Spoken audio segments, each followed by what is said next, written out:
When I was around, there was no such thing as video cameras, never mind YouTube, but now, to mark my 200th anniversary, I've decided to give in to all the hype and make my very own Draw My Life video. Here it goes.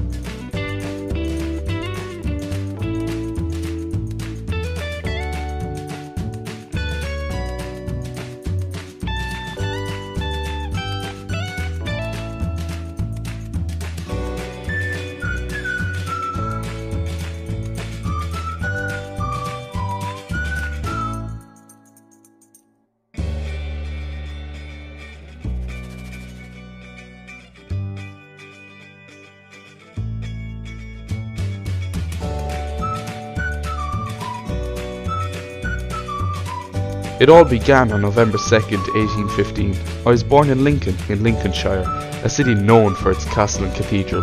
I was the first child of the family.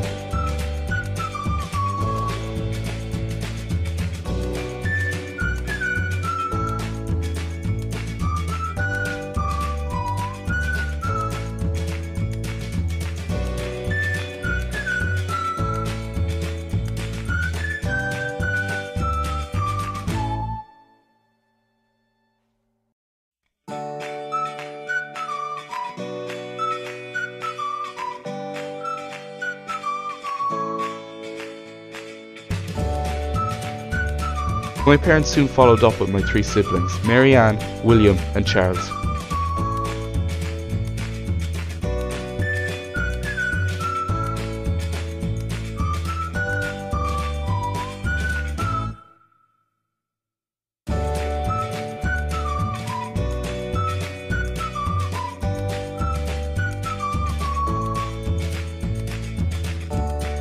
Our family didn't have an excess of money, so I didn't have any special schooling.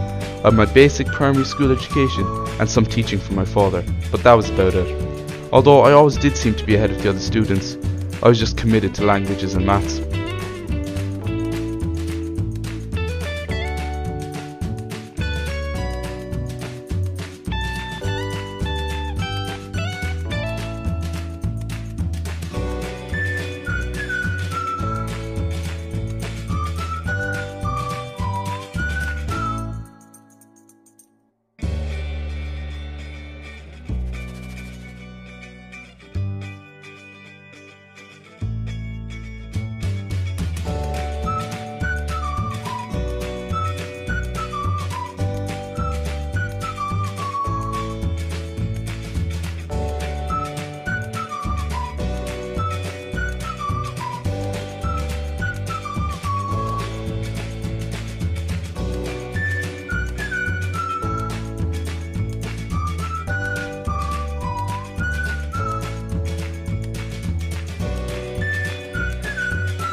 At the age of 16, I began my first job as an assistant teacher.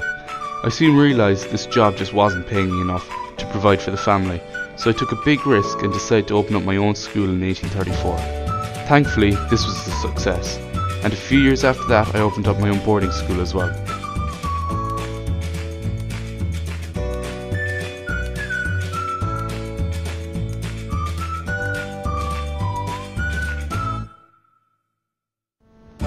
It was at Lincoln University I began to study algebra in the form of symbolic methods, as these were understood at the time, and I began to become a competent mathematician and publish my research in papers.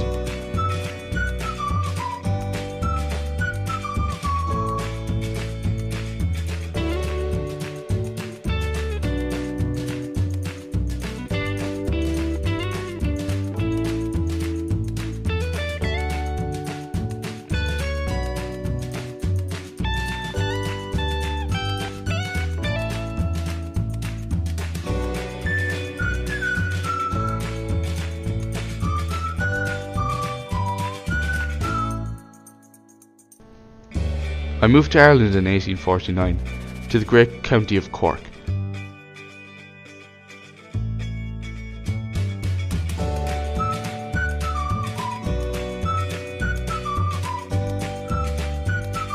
My status as mathematician was recognised as I became the first professor of mathematics at Queen's College, now you call it UCC or University College Cork I think. It was there I met my wife, Mary Everest, in 1850. And yes, I know what you're thinking, Mount Everest. It was in fact named after her uncle, Sir Bobby Everest. In 1855 I was awarded the Keith Medal by the Royal Society of Edinburgh, and I was elected a Fellow of the Royal Society in 1857. It was there at UCC that I wrote my most famous papers. You may have heard of An Investigation of the Laws of Thought. Well, I won't bore you with the whole title, but it was fairly complex stuff, as you can probably guess. One day in 1864, I walked 2 miles in the drenching rain, and for some strange reason I lectured wearing my wet clothes. I soon became ill, developing a severe cold and high fever. My wife believed that remedies should resemble their cause, so she put me to bed and poured buckets of water over me, which unfortunately only made it worse. Then in December 1864, I passed away from my illness, aged 49. What a great life I had.